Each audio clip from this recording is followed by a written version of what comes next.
Hello guys, চলে এসেছি আবার খেলার খবর চ্যানেলে বিগ আপডেট নিয়ে। তো চলো বন্ধুরা, খুব গুরুত্বপূর্ণ আপডেট নিয়ে চলে এসেছি। ফুল ভিডিওটা দেখতে থাকো, স্কিপ করবে না। স্কিপ করলে কিন্তু ভিডিওর মধ্যে অনেক কিছু মিস করবে। এবং এই খেলার খবর চ্যানেলে যারা নতুন আছে অবশ্যই খেলার খবর চ্যানেলটা সাবস্ক্রাইব করে পাশে থাকো এবং পাশে থাকা ব্লাইকান মন্ডলকে ঢং করে বাজিয়ে দাও। বেশি বেশি লাইক এবং কমেন্ট করে দাও, যাতে মোটিভেট হয়ে তোমাদের এই খেলার খবর চ্যানেলে আমি ফার্স্ট আপডেট দিতে পারি। তো চলো বন্ধুরা, ফার্স্ট যে আপডেটটা নিয়ে কথা বলবো, খুব গুরুত্বপূর্ণ আপডেট তোমাদের শেয়ার করতে চলেছি এই ভিডিওর মধ্যে। তো ফার্স্ট আপডেটটাই হচ্ছে এমবিএসজি শিবিরের প্লেয়ার রবসন রবিনোকে নিয়ে। তো রবসন রবিনোকে নিয়ে যে আপডেটটা দেবো বন্ধুরা তোমাদের, রবসন রবিনোর কিন্তু নতুন পজিশনে রবসন রবিনো খেলতে চলেছে। বেসিক্যালি এমবিএসজি শিবির কিন্তু রবসন রবিনোকে নতুন কিছু পজিশনে কিন্তু তাকে ইউজ করতে চলেছে। মানে বেসিক্যালি তোমরা নিশ্চয়ই জানো এমবিএসজি শিবিরে অ্যাটাকিং মিডফিল্ডের প্লেয়ার একটাও নেই।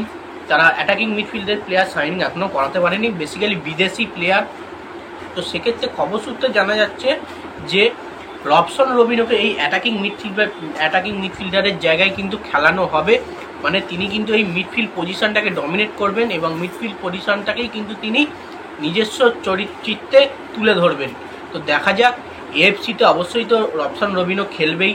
রবসন রবিনোকে তোমরা কিন্তু তাকে মিডফিল্ডের থেকেই ডমিনেট করতে দেখতে পাবে, কারণ রবসন রবিনো যদি মিডফিল্ডার দুর্দান্ত হলে ভালো করে পারফরমেন্স করতে পারে, তাহলে কিন্তু অবশ্যই মোহনবাগান মিডফিল্ড যদি ডমিনেট করতে পারে তাহলে কিন্তু প্রচুর ম্যাচেস জেতার চান্স প্রচুর আছে। সে কারণেই কিন্তু থাম্বনেলে লিখেছি, বলা হয়েছে রবসন রবিনো কিন্তু নতুন পজিশনে খেলবে।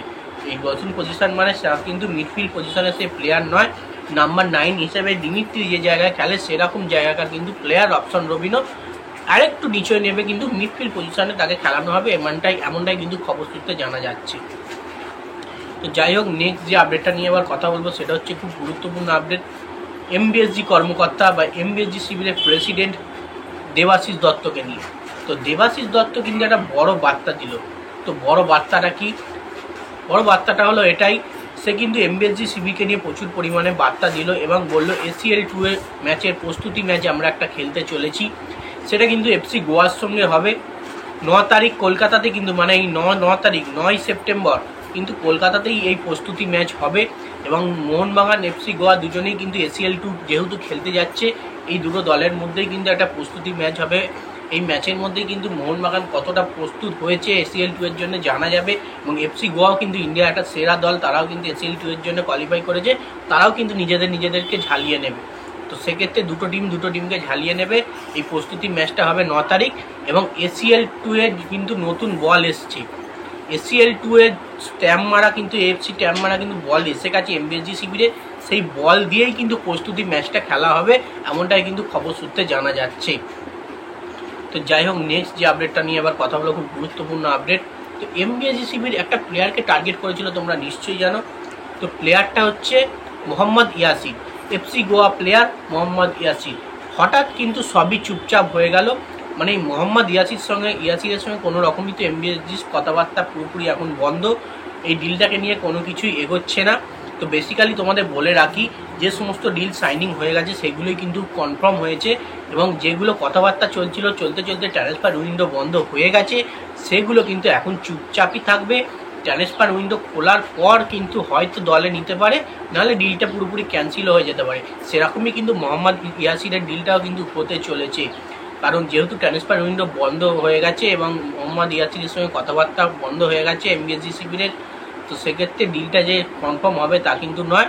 আমার তো মনে হচ্ছে ডিলটা পুরোপুরি ভেস্তেই যাবে, মোহাম্মদ ইয়াসির এফসি গোয়াতেই কন্টিনিউ করবে।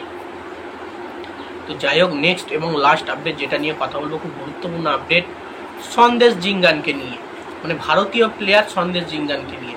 বেসিক্যালি AIFF প্রেসিডেন্ট কল্যাণ চৌবে, মানে AIFF কিন্তু সন্দেশ জিঙ্গানের সমস্ত চিকিৎসার দায়িত্ব নিল। মানে বেসিক্যালি তোমরা নিশ্চয়ই জানো সন্দেশ জিঙ্গান প্রচুর পরিমাণে একটা বড় চোট পেয়েছে ভারতীয় দলে খেলতে যাওয়ার কারণে।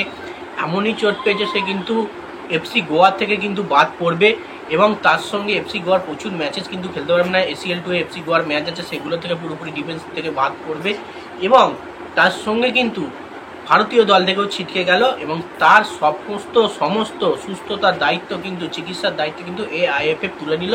এটা কিন্তু কনফার্ম আপডেট। তো যাই হোক, এই আপডেট ছিল। ভিডিওটা যদি ভালো লেগে থাকে লাইক কমেন্ট শেয়ার সাবস্ক্রাইব করে পাশে থেকে চলো বন্ধুরা, বাই। নেক্সট ভিডিও দেখা হচ্ছে।